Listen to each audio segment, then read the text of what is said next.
नमस्कार. आज आपण अतिशय चविष्ट झणझणीत असा चिकनचा रस्सा बनवणार आहोत. तर हा चिकनचा रस्सा तुम्ही चपातीबरोबर, भाकरीबरोबर किंवा अगदी भाताबरोबर किंवा पावाबरोबर सुद्धा खाऊ शकता. दुसरी रेसिपी आपण सोलकढी बनवणार आहोत. अतिशय चविष्ट अशी ही सोलकढी तयार होते. झणझणीत असा चिकनचा रस्सा आणि सोलकढी कशी बनवायची ती आज आपण ह्या रेसिपीमध्ये पाहणार आहोत. इथे आपण 1 किलो चिकन घेतलेलं आहे. 1 किलो चिकन स्वच्छ साफ करून घेतलेलं आहे. तर इथे आता आपण चिकन मॅरिनेट करण्यासाठी पाव चमचा हळदीचा वापर करणार आहोत. 1 चमचा आलं लसूण पेस्ट, चवीनुसार मीठ, 1 चमचा चिकन गरम मसाला, 2 चिमूटभर आपण इथे हिंगाचा वापर करणार आहोत. सर्व मसाले आपण चिकनला लावून घेणार आहोत. मसाले चिकनला लावून झालेले आहेत आणि आता 10 ते 15 मिनिटांसाठी आपण बाजूला ठेवून देणार आहोत. तोपर्यंत आपण चिकनला लागणारं वाटण तयार करून घेणार आहोत. तर इथे आपण गॅसवर 2 मोठे कांदे आपण भाजून घेतलेले आहेत. त्याचे छोटे असे तुकडे करून घ्यायचे म्हणजे मिक्सरच्या भांड्यामध्ये पटकन असे बारीक होतात. तर इथे प्रथम आपण कांदे बारीक करून घेणार आहोत. पाण्याचा वापर न करता आपण कांदे व्यवस्थित असे बारीक करून घेणार आहोत. कांदे बारीक करून झालेले आहेत. एखादा जर मोठा तुकडा राहिलेला असेल तो खोबऱ्यामध्ये आपण बारीक करून घेऊ शकतो. तर इथे अर्धी वाटी आपण इथे खोबरं भाजून घेतलेलं आहे. 5 ते 6 लसूण पाकळ्या, 2 मिरच्या आणि थोडी कोथिंबीर. पाण्याचा वापर न करता मिक्सर चालू बंद करून बारीक असं हे वाटण बारीक करून घेतलेलं आहे. तर आता एका कढईमध्ये आपण फोडणीपुरतं तेल गरम करून घेणार आहोत. तेल गरम झाल्यानंतर आपण जे वाटण तयार करून घेतलेलं आहे कांदा खोबऱ्याचं ते आपण आता इथे परतवून घेणार आहोत. तर लक्षात ठेवा कांदा खोबऱ्यामध्येच आपण आलं लसूण मिरची आणि कोथिंबीरीचा वापर केलेला आहे. तर अगदी तेल सुटेपर्यंत आपण स्लो गॅसवर कांदा खोबऱ्याचं वाटण परतवून घेणार आहोत. अतिशय चविष्ट झणझणीत असा हा रस्सा तयार होतो. नक्की रेसिपी बनवून बघा. तर इथे आता स्लो गॅसवर आपण हे वाटण परतवून घेणार आहोत. कांदा खोबऱ्याचं वाटण आपण परतवून झालेलं आहे आणि आता आपण मसाल्यांचा वापर करणार आहोत. मसाल्यामध्ये आपण इथे 1 चमचा गरम मसाला, चिकन गरम मसाला वापरणार आहोत. घरगुती लाल तिखट 1.5 चमचा. घरगुती लाल तिखट म्हणजे साठवणीचा मसाला. तर घरगुती लाल तिखट नसेल तर तुम्ही कांदा लसूण मसाला वापरू शकता. मसाला हा तुम्ही तुमच्या आवडीनुसार वापरू शकता. पाण्याचा वापर न करता आपण मसाले व्यवस्थित असे मिक्स करून घेणार आहोत. तर अगदी तेल सुटेपर्यंत आपण गॅसची फ्लेम स्लो ठेवून मसाले परतवून घेणार आहोत. गॅसची फ्लेम स्लो ठेवूनच आपण मसाले परतवून घेणार आहोत. गॅसची फ्लेम बिलकुल मोठी करू नका, नाहीतर मग मसाले जळून जातील. तर इथे स्लो गॅसवरच मसाले परतवून घ्यायचे म्हणजे छान असा स्वाद येतो. तर इथे आता मसाले परतवून झालेले आहेत आणि आता आपण मॅरिनेट करून ठेवलेलं चिकन आहे ते आपण पाण्याचा वापर न करता 1 मिनिटभर आपण मसाल्यामध्ये मिक्स करून घेणार आहोत. चिकन एकदा मॅरिनेट करून अशा पद्धतीने तुम्ही हे चिकन बनवून बघा. अतिशय चविष्ट आणि एकदा खाल्ल्यानंतर नक्कीच चव विसरणार नाही असं हे चिकन तयार होतं. तर इथे आता पाण्याचा वापर न करता हे चिकन आपण मसाल्यामध्ये परतवून घेणार आहोत. चिकन फारसं वेळ लागत नाही शिजायला. तर इथे आपण 1 मिनिटभर आपण मसाल्यामध्ये हे चिकन परतवून घेणार आहोत. गॅसची फ्लेम स्लो ठेवूनच आपल्याला मसाल्यामध्ये चिकन परतवून घ्यायचं आहे. तर इथे आता मसाल्यामध्ये चिकन परतवून झालेलं आहे आणि आता आपण 2 ते 3 मिनिटासाठी आपण झाकण ठेवणार आहोत. 2 ते 3 मिनिटभर आपण वाफेवर हे चिकन असं ठेवल्यामुळे सर्व मसाल्यांचा छान असा स्वाद येतो.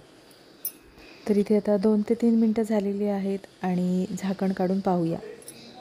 तर इथे आता आपण गरम पाण्याचा वापर करणार आहोत. गरम पाण्यामुळे चिकनला तर्री खूप छान येते आणि कलरसुद्धा छान दिसतो. तर इथे आपण गरम पाण्याचाच वापर करायचा आहे. इथे तुम्हाला रस्सा कितपत दाटसर किंवा पातळ हवा आहे त्याप्रमाणे तुम्ही पाण्याचा अंदाज ठेवायचा आहे.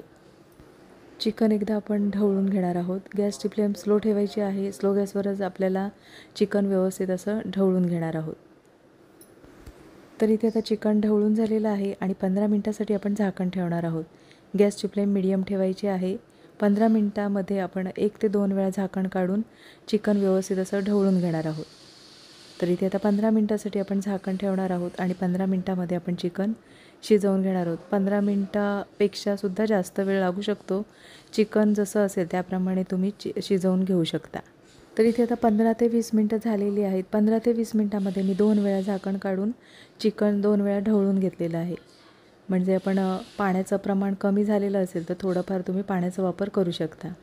तर इथे आता 15 ते 20 मिनटामध्ये चिकन व्यवस्थित असं शिजलेलं आहे.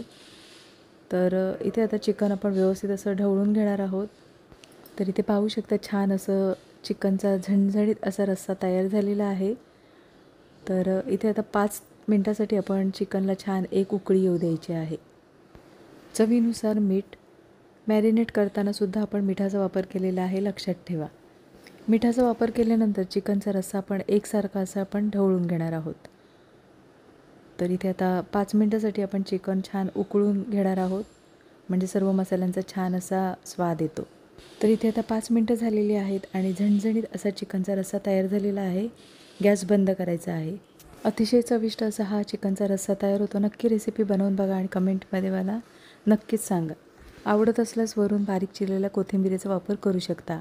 तर इथे आपण आता सोलकढी करून घेणार आहोत. सोलकढी बनवण्यासाठी इथे आपण 1 वाटी आपण ओलं नारळ घेतलेला आहे, 2 हिरव्या मिरच्या, 2 लसूण पाकळ्या, 1 चमचा जिरे. तर इथे आता थोडं पाण्याचा वापर करून वाटण बारीक वाटून घेणार आहोत. तर इथे ओलं खोबऱ्याचं वाटण बारीक असं वाटून झालेलं आहे आणि आता आपण ते चाळणीवर गाळून घेणार आहोत. मैद्याच्या चाळणीमध्ये आपण हे वाटण आता आपण ओतून घेणार आहोत. खाली एक भांडं ठेवायचं आणि अशा पद्धतीने आपण रस काढून घेणार आहोत. तर इथे आता नारळाचा रस काढून झालेला आहे आणि पुन्हा एकदा आपण मिक्सरच्या भांड्यामध्ये बारीक करून घेणार आहोत. तर 2 ते 3 वेळा आपण मिक्सरच्या भांड्यामध्ये अशा पद्धतीने आपण नारळ आहे तो बारीक करून घेणार आहोत, म्हणजे पूर्णपणे आपण रस काढून घेणार आहोत. सोलकढी बनवण्यासाठी ओल्या नारळाचाच वापर करा, म्हणजे छान चविष्ट अशी ही सोलकढी तयार होते. तर इथे आता नारळाचा रस काढून झालेला आहे आणि 3 ते 4 आपण इथे आमसुलं म्हणजे कोकम गरम पाण्यामध्ये अशा पद्धतीने भिजवून घेतलेली आहे. आमसुलं म्हणजे कोकम कितपत आंबट आहेत त्याप्रमाणे तुम्ही आमसुलाचा म्हणजे कोकमाचा वापर करू शकता. तर इथे आपण आणखी एकदा आपण पाण्याचा वापर करून कोकमातील रस काढून घेणार आहोत. तर इथे आपण नारळाच्या रसामध्ये कोकमाचा रस आहे तो मिक्स करून घेऊया. नारळाच्या रसात आपण आता कोकमाचा जो रस आहे तो मिक्स करून झालेला आहे आणि आता आपण चवीनुसार मिठाचा वापर करणार आहोत. चवीनुसार मीठ. काही ठिकाणी इथे चवीनुसार साखरेचा सुद्धा वापर करतात. तुम्हाला जर साखर आवडत असेल तर तुम्ही थोडीफार साखरेचा वापर करू शकता. वरून बारीक चिरलेली कोथिंबीर. तर इथे आपली ही सोलकढी छान तयार झालेली आहे. नक्की रेसिपी बनवून बघा. मीठ आणि कोथिंबीर आपण व्यवस्थित अशी मिक्स करून घेणार आहोत. तर इथे आपली ही छान चटकदार अशी सोलकढी तयार झालेली आहे. फ्रीजमध्ये ठेवून तुम्ही अगदी थंडगार ही वाढू शकता. तर इथे आपली ही सोलकढी छान थंडगार अशी तयार झालेली आहे आणि छान अगदी झणझणीत असा चिकनचा रस्सा तयार झालेला आहे. तो आपण एका डिशमध्ये काढून घेणार आहोत. अतिशय चविष्ट झणझणीत असा चिकनचा रस्सा आणि सोलकढी. नक्कीच रेसिपी बनवून बघा आणि कमेंटमध्ये मला नक्कीच सांगा. आजची रेसिपी आवडली असेल आणि चॅनलवर नवीन असला तर चॅनलला सबस्क्राईब करा आणि व्हिडिओ आवडला असेल तर लाईक शेअर करा. पुन्हा भेटू अशाच चमचमीत नवीन रेसिपीमध्ये.